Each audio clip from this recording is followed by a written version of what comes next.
कोई ऐसा मजदूर, किसान, नौजवान, मातृशक्ति, व्यापारी, सर्वस्पर्शी बजट जिसको कहते हैं कि सबका समान अधिकार मिला है इस बजट में। और बहुत सारे ऐसे अनछुए विषय हैं जिनको कि इस सरकार ने छुआ। मनरेगा का बजट को लगातार ये सरकार बढ़ाती चली जा रही है। इंफ्रास्ट्रक्चर के लिए कल्पना करिए कि जो पिछली यूपीए की सरकार हुआ करती थी, पूरे देश का बजट मात्र जो है वो 14 लाख करोड़ रुपए, 16 लाख करोड़ रुपए का होता था। वर्तमान का बजट 48 लाख करोड़ रुपए का है। यह इस सरकार की देन है। जो कलेक्शन होता था देश में राजस्व का, वह जो है कलेक्शन पिछले 10 वर्षों में 10.5 हजार करोड़ रुपए से बढ़ के 32 लाख करोड़ रुपया हो चुका है। तो उत्तर प्रदेश देश लगातार विकास के पथ पर इस सरकार की योजनाओं के चलते बढ़ता चला जा रहा है। इस बार उत्तर प्रदेश में इंफ्रास्ट्रक्चर के लिए, सड़कों के लिए 40,000 करोड़ रुपया सिर्फ यहाँ हमारे जो नेशनल हाईवे हैं उनके लिए मिला है। 10 नए इस बार NH जिनको आप कहते हैं नेशनल हाईवे उत्तर प्रदेश को मिलेंगे। 2000 ग्रामीण जो प्रधानमंत्री ग्रामीण सड़क होती है, 2000 नई सड़कों के निर्माण का लक्ष्य इस बार रखा गया है। रेलवे का बजट इसके पहले कभी 10 जो हुआ करता था उसकी तुलना में 18 गुना बढ़ा के 19,858 करोड़ रुपए का बजट मात्र रेलवे के लिए रखा गया है। रेल आप देख रहे हैं उत्तर प्रदेश में से लेकर देश में रेलवे पे जो काम हो रहा है, चाहे वो बुलेट ट्रेन हो, चाहे सामान्य गांव की हमारी ट्रेनें हों, कि कोई ऐसा इलाका नहीं। विद्युतीकरण के मामले में, दोहरीकरण के मामले में लगातार रेलवे का उत्तर प्रदेश में, मैंने कहा कि 19,000 करोड़ रुपए से ज़्यादा इस बार के बजट में रेलवे को मिला है। प्रधानमंत्री सूर्य घर योजना है, उसमें 20 लाख घरों को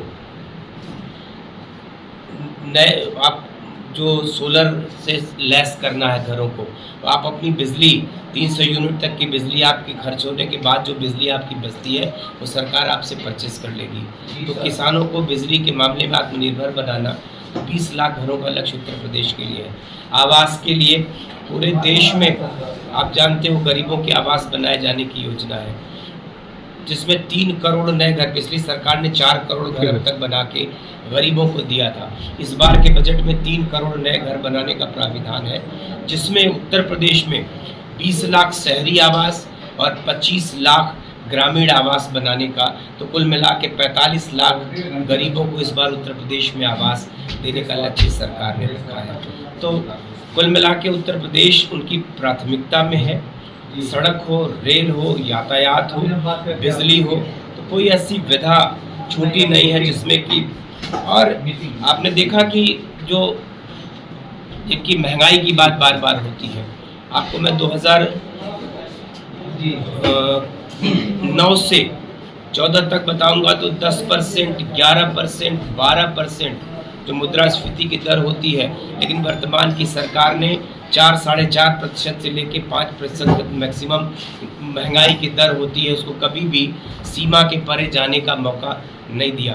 तो केंद्र की सरकार, प्रदेश की सरकार, हमारी जो डबल इंजन की सरकार है, इसमें बहुत सारी योजनाएं ऐसी हैं, बहुत सारे काम। आज आपको यकीन नहीं होगा मेरी बात पे कि हम मोबाइल एक्सपोर्ट में 1,28,000 करोड़ रुपए का एक्सपोर्ट हमने इस बार किया है। पहले निर्यात बहुत कम होता था, न के बराबर, आयात हमारा बहुत अधिक होता था, तो हमारी जो डेफिसिट होती थी वो बहुत ज़्यादा। लेकिन आज हमने रक्षा के क्षेत्र में हमने निर्यात करना शुरू किया है। हम आत्मनिर्भरता की तरफ बढ़े, अपने बहुत सारे प्रोडक्ट हम खुद बना रहे हैं। हम अपनी ब्रह्मोस मिसाइल को लखनऊ में बना रहे हैं। हमने उत्तर प्रदेश को 2 डिफेंस कॉरिडोर दिया। जिस तरीके से केंद्र पूरे देश में इस बार 10 से ज़्यादा उन्होंने जो आप कहते उद्योग के नए कॉरिडोर बनाने का लक्ष्य रखा, उसमें 2 या 3 नए उद्योगों के लिए कॉरिडोर उत्तर प्रदेश को मिलेगा। 2 डिफेंस कॉरिडोर पहले से हमारे यहाँ बुंदेलखंड और लखनऊ में काम कर रहे हैं। तो इस तरह से उत्तर प्रदेश इस सरकार की प्राथमिकता है, चाहे वो केंद्रीय नेतृत्व हो।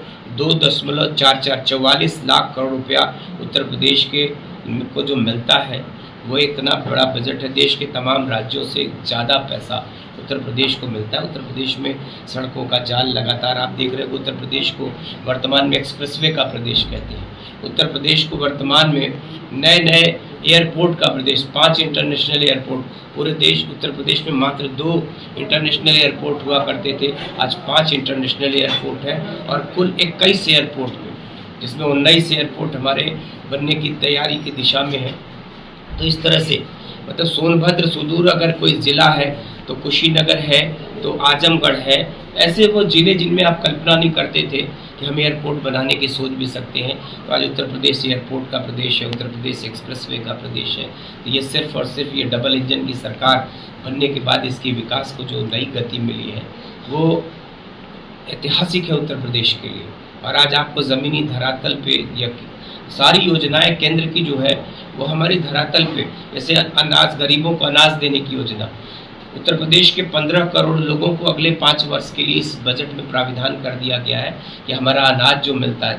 लोग कहते हैं ना कि ये जो योजनाएं हैं क्षणिक है, कोई योजना ऐसी नहीं जो कल के गरीबों को वोट और चुनाव की राजनीति के चलते दे के आप उसको वापस ले लेते हो। अनाज की योजना है अपने देश के 80 करोड़ गरीबों में, जिसमें उत्तर प्रदेश के 15 करोड़ गरीबों को मुफ्त में अनाज देते हैं, उसको भी सरकार ने बढ़ा दिया है। आवास के लिए हमने आपसे बताया है कि गरीबों को आवास को, जब तक उत्तर प्रदेश से लेकर देश तक का कोई भी गरीब आवास के बगैर रहेगा, तब तक ये योजना लगातार, तो 3 करोड़ में उत्तर प्रदेश को 45 लाख करोड़ का हिस्सा मिला है। तो बहुत सारी ऐसी योजनाएं हैं।